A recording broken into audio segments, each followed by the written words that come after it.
Perez had just left a family birthday party in Newburgh Heights when he was shot and killed on 77. A life-altering moment for his entire family. Some believe it really never had to happen, that red flag laws would have kept guns out of the hands of a man who appeared to be mentally ill. That man, Ian Rich, just had his trial set for May.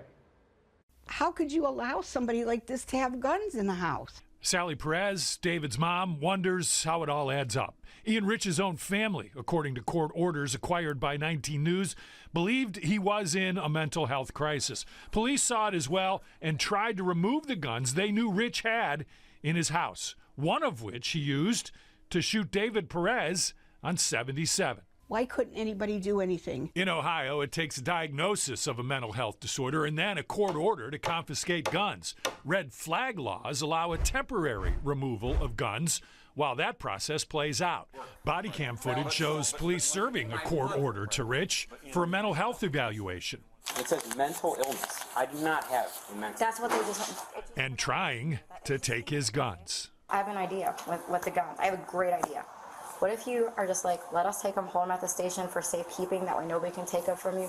They're safe at our station, locked up in our evidence room. When you get done, you come get them. No, I don't need that. I don't need any of that. They're here with me. I'm a free person. I haven't done anything wrong. Rich, incredibly, was turned away at the hospital because he was on drugs. Nobody seems to be doing the job when it comes to this mental health, you know? Nobody seems to be doing their job. And when it comes to red flag laws, there is evidence the people want to see some form of those laws enacted. A Fox News national poll shows 80% believe there should be a form of red flag laws.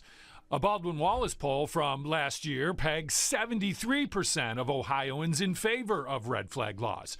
Dr. Lauren Copeland is the director of the BW Community Research Institute. What it tells me is that there's a disconnect between the electorate's policy preferences and the people that they're electing to the state house and even to the federal government. And the BW poll shows support across key demographics, including Democrats and Republicans, gun owners and non-gun owners. Of course, you have to be careful when it comes to implementing vague laws that infringe upon the Second Amendment. We reached out to the Ohio Senate Majority Caucus and requested interviews with every state senator serving in the Republican majority.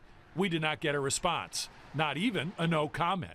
Ohio Attorney General Dave Yost cited his investigators' involvement in the Ian Rich trial, stating he could not comment. Heinz von Eckertsberg is the chief of the legislative committee for the Ohio Association of Chiefs of Police.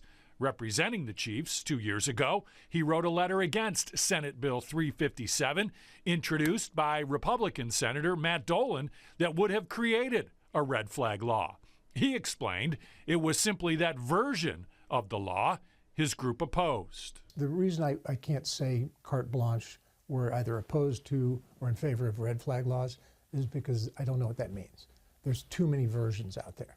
It's clear the future of a red flag law in Ohio is on a difficult path. Our job is to enforce the law, but we swear an oath to support the law and the Constitution. So you got to remember, the Second Amendment is part of the Constitution, and we take that seriously. 21 states across the country right now have some form of red flag law.